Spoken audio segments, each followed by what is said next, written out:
War today is a contest of decisions. Sensors feed screens, choices compress from minutes to seconds. Alex Karp frames the mindset. Everything you learned at your school and college about how the world works is intellectually incorrect. The battlefield shifts to software. Advantage comes from turning chaos into action faster than an adversary can think. On live TV, he makes it binary. My general bias on AI is it is dangerous. There are positive and negative consequences, and either we win or China will win. This is the tempo he sells to generals and ministers. Compress the decision loop, align man and machine, and keep the West a step ahead. At the same time, he is convinced that the balance of power in the coming decades will be played out on one main playing field: artificial intelligence. America is in the very beginning of a revolution that we own, the AI revolution. And we own it. It should basically be called the US AI revolution. And in the service of the United States of America with Palantir, he is making history in the intelligence of one of the largest armies in the world. This is the unconventional entrepreneurial story of Alex Karp, Palantir's CEO and co-founder.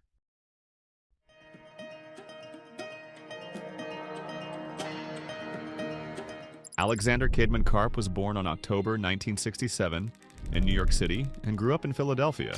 His father, Robert Joseph Karp, was a Jewish clinical pediatrician, and his mother, Leah Janes Karp, was an African-American artist.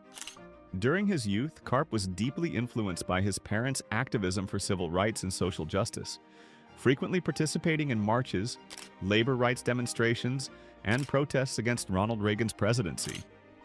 This early exposure to social issues likely instilled in him a critical perspective on power and justice, questioning state power and defending individual liberties, typical CEOs of an American tech company ever. Meanwhile, Alex's studies continued, though not without difficulties.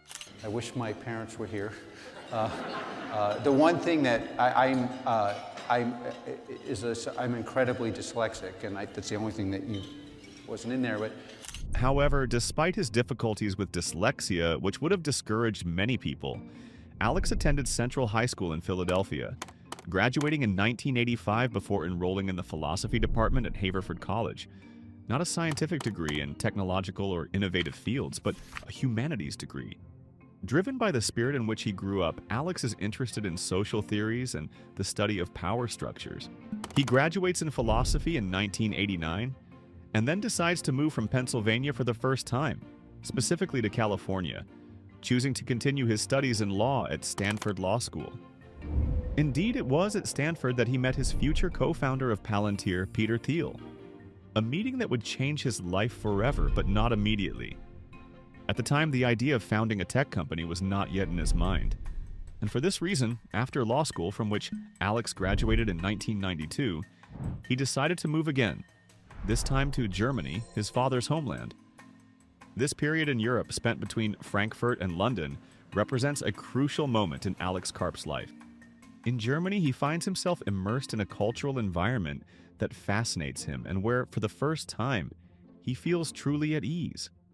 Moreover, during these years, he discovered he had an innate talent for managing money. When his grandfather passed away, he inherited a large sum of money, which Alex began investing in startups and stocks, achieving considerable success. I was pretty good at making money, and I was very bad at getting paid. So I basically turned the ability to make money and get paid into a business where I looked for other people who were good at making money and bad at getting paid, and I taught them how to make money quicker and to get paid fairly. This success led him to found the London-based wealth management company, Kidman Group, to manage the investments of high-net-worth individuals. This demonstrates an early aptitude for finance and wealth management, despite his academic background. His ability to make money before Palantir gave him the financial independence to pursue his true interests, the intellectual environment of Frankfurt, the kind of place he'd been searching for to challenge his ideas. He went on to pursue a PhD at Goethe University Frankfurt in neoclassical social theories. Karp's deep involvement with the Frankfurt School offers a critical lens through which he views modern technology. Here lie the young Alex's first reflections on what would later become a cornerstone principle in his life. The Frankfurt School critiques social power structures and cultural industries. Karp, in turn, draws inspiration from these theories to criticize Silicon Valley's performative ethics and its focus on trivial consumer products that contribute little and often detract from collective well-being. He negatively judges the tech industry's lack of orientation towards a national purpose or common good, but solely and exclusively towards profit and the consumption economy. In 2002, Alex earned his PhD, but in the meantime, on the other side of the ocean, something was happening that would soon catapult Alex into a completely new life.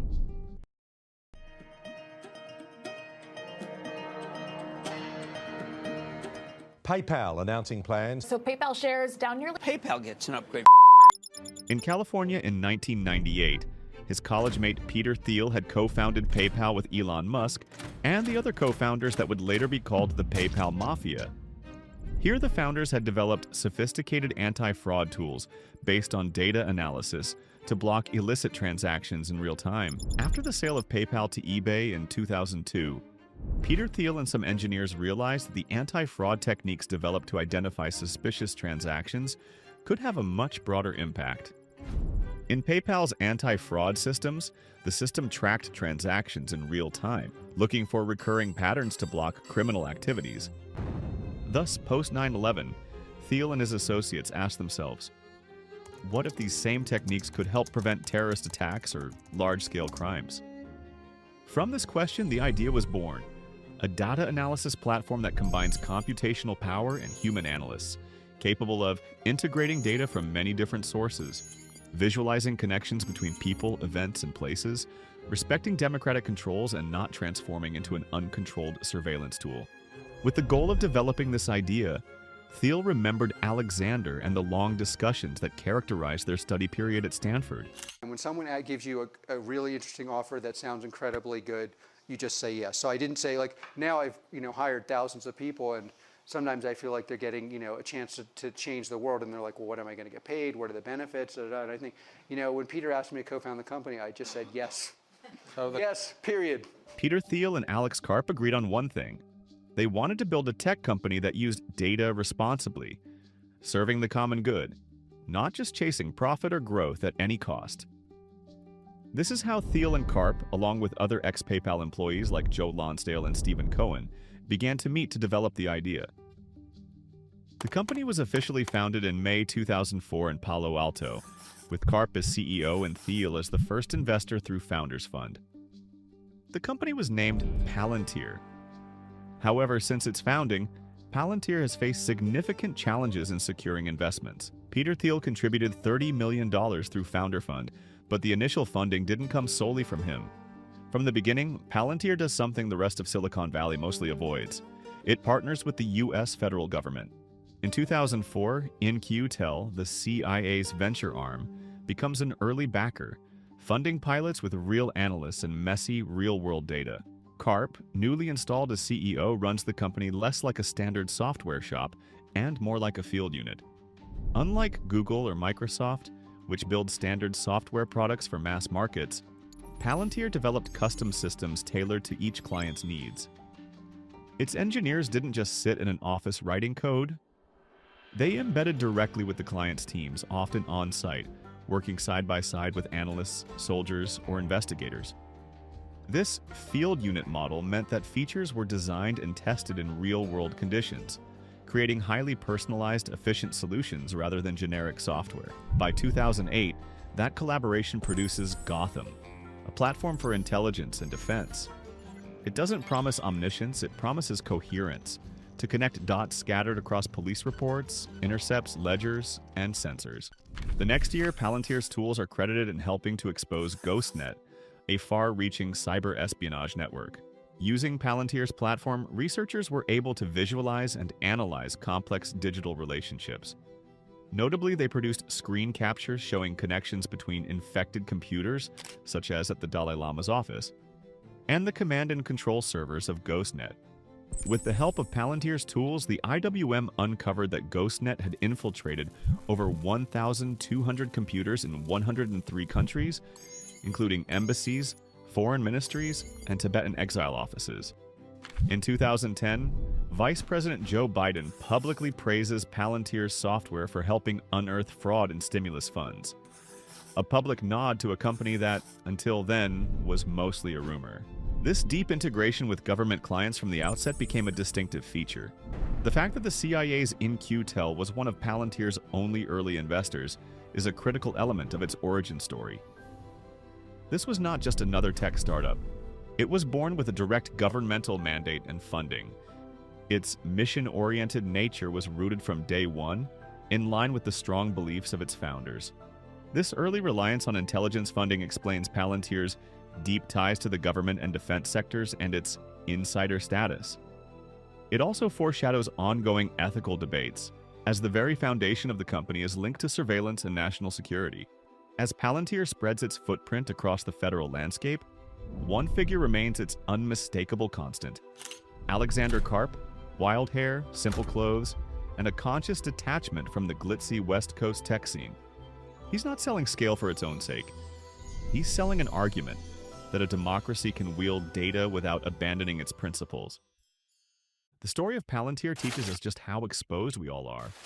Every click, every search, every login, it's data. And that data paints a picture of who we are, even when we think we're invisible. That's where GoLogin comes in. For Vision Economy, it's a way to stay in control, especially when it comes to researching stories, accessing tools or platforms that change by region, or testing how algorithms behave from different locations. With GoLogin, can open any site from anywhere securely, manage multiple accounts with full digital privacy, and stay invisible to trackers and ads. It's not about hiding, it's about freedom and protecting the space where creativity actually happens. If you value privacy the way you value independence, this is a simple step you can take today. Try GoLogin with a 20% discount today with the promo code VISIONEconomy. You can find the link in the description. With the code, you'll receive also 2 extra gigabytes of free residential proxies, keeping your connection fast, private, and completely under your control.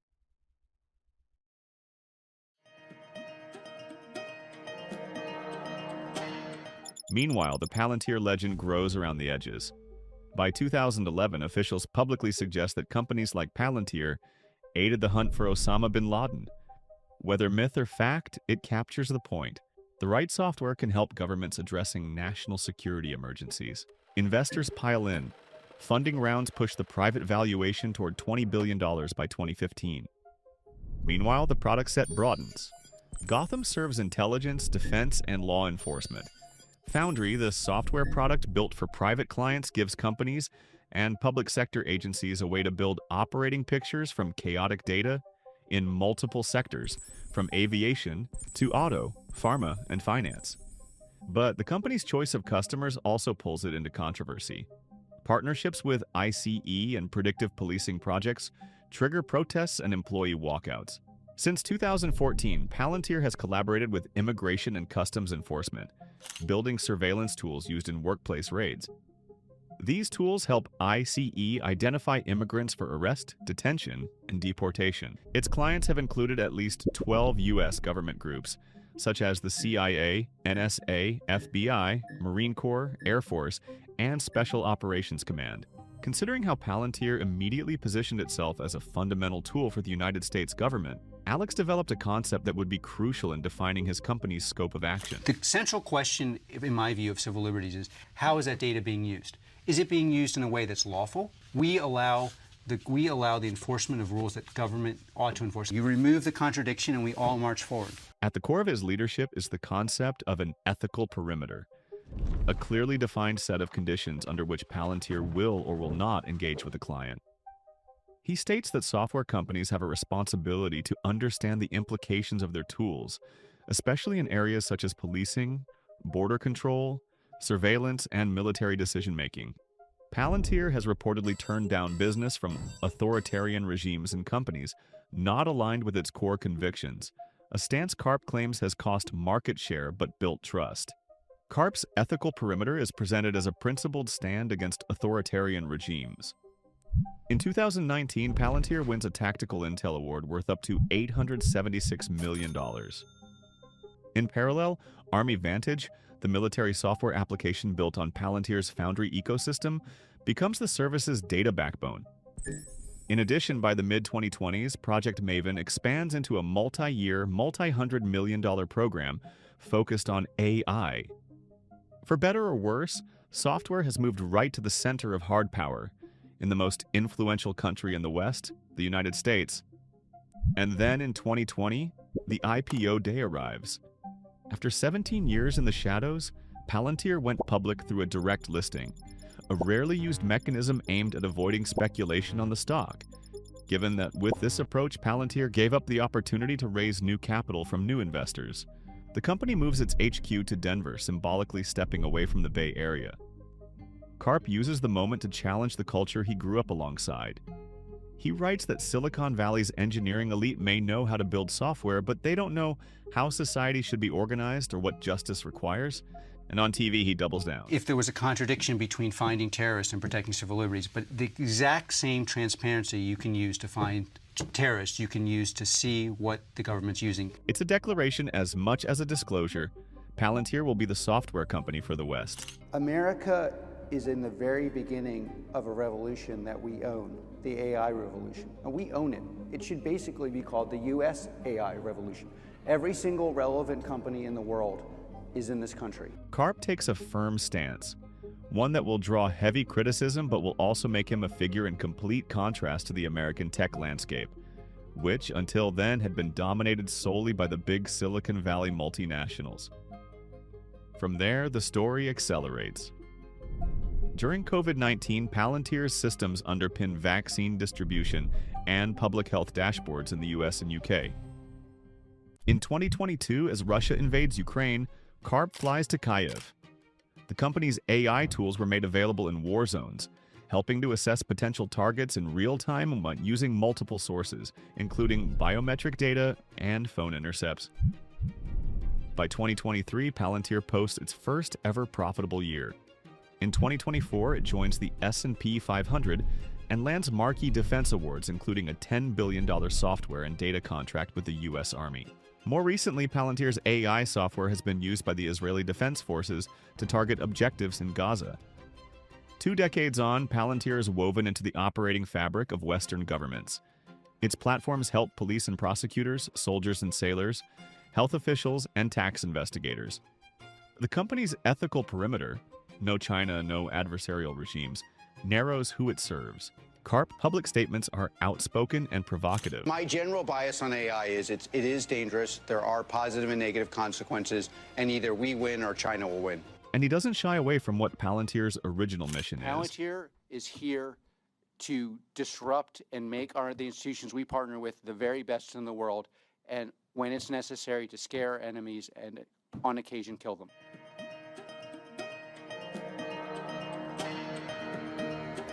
Karp is often dubbed the mystery billionaire and maintains a relatively low profile, rarely granting interviews.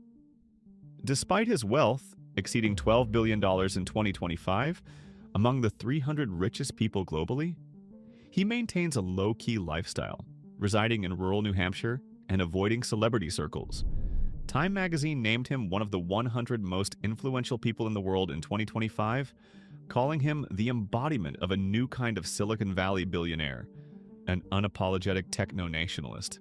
Karp's reclusive nature and the mystery man label stand in stark contrast to the high-profile, often self-promotional behavior of many tech CEOs. Yet, he continues to make impactful public statements and publish books. Palantir's mission, deeply intertwined with national security and Western values, has led to immense success and significant ethical controversies regarding surveillance, data privacy, and human rights. Karp's personal lifestyle and provocative public persona further contribute to his enigmatic image, positioning him as a principled nonconformist or but a calculated provocateur, depending on one's perspective.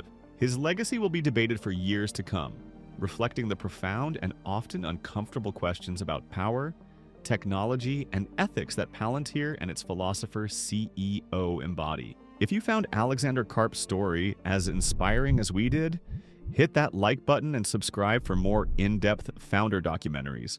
We have plenty more tales of innovators changing the game, and you won't want to miss them in the Serial Entrepreneur series. Thank you for watching, and we'll see you in the next episode.